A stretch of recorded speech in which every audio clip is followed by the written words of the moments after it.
তো এই মুহূর্তে আমার সামনে রয়েছে আমেরিকার দা দীপঙ্কর দা। দীপঙ্কর দার সাথে রিসেন্ট কিছু একটা ইনসিডেন্ট ঘটে, তো দীপঙ্কর দা বলছিল সবার সাথে এই জিনিসটা শেয়ার করবে।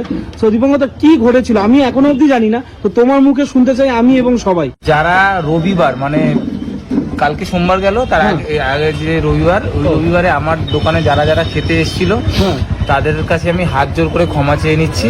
তার কারণ সেদিনকারে যে আমি 7 হাঁড়ি বিরিয়ানি বানিয়েছিলাম, বিরিয়ানিটা এতই বাজে ছিল যে আমি নিজে পরে টেস্ট করেছি, মানে আমি নিজেই মুখে দিতে পারছিলাম না। সেদিন না আমার বিরিয়ানি মাঝে মাঝেই খারাপ হয়। আমার মনে হয় কি বলতো, আমি রিজনটা বলছি কেন খারাপ হয়েছে। আর তার আর একটা কারণ হচ্ছে আমার কাছে তো দূর থেকে মানুষজন একটা এক্সপেকটেশন নিয়ে আসে যে ভালো খাবো, কখনো গিয়ে সেই এক্সপেকটেশনটা যদি ব্রেক হয়ে যায় তখন আমার নিজের খারাপ লাগে। বিশ্বাস করো আমি ওই রাতে সেদিনকার ঘুমাতে পারিনি। আর আমার একটা কি বলতো, আমি হাড়ি দেখলেই না বুঝে যাই যে এই হাড়িতে গন্ডগোল আছে, আর তখন আমার নিজেরই কাস্টমারের কাছে আসতে না লজ্জা লাগে যে তারা তো একটা এক্সপেকটেশন নিয়ে এসেছিল। তো সেদিনকার কি হয়েছিল, ওই রবিবার দিন তাড়াতাড়ির জন্য নাম্বার 1 তো আমি জিঞ্জার গার্লিকটা দিতেই ভুলে গেছি। মানে আদা রসুন পেস্ট দিইনি ওই দিনটা। আর তারপরে চালের একটা সমস্যা ছিল, যে চালটা হচ্ছে মানে আমি এই দীর্ঘ 1.5 বছর ধরে একই চাল দিয়ে কাজ করছি, কিন্তু এইবার ওই সেম চালই এসছে, কিন্তু চালটার মধ্যে মানে এতটাই পুরনো চালটা ভেঙে ভেঙে যাচ্ছিল। আর চালের মধ্যে একটা ফ্লেভার থাকে, সেই ফ্লেভারটা নেই। আর 2 নম্বর হচ্ছে চালটা মানে খেলে তোমার একটু খসখস খসখস করছিল, মানে কোনো রস ছিল না। কোয়ালিটিটা এই চালটা একদমই খারাপ, মানে বানালে ভেঙে যাচ্ছে। আর আমি যখন গিয়ে বললাম তাদেরকে, ওরা বলছে যে মানে যার কাছ থেকে আমি আনি, ওরা বলছে দাদা এই সমস্যাটা সবার, মানে যারা যারা ওই চাল নেয় সবাই একই রকম কমপ্লেন। চালের তো একটা গন্ডগোল আছে।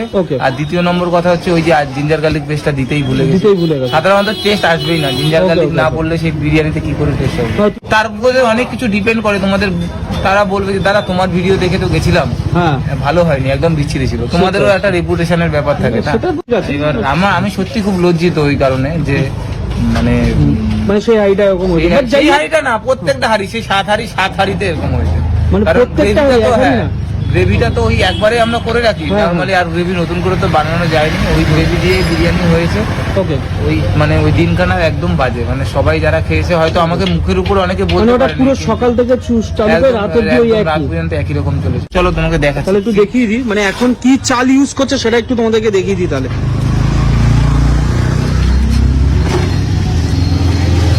মানে এখন গরম পড়ছে বলে এগুলো রাখছো আস্তে আস্তে করে, মানে সফট ড্রিঙ্কস।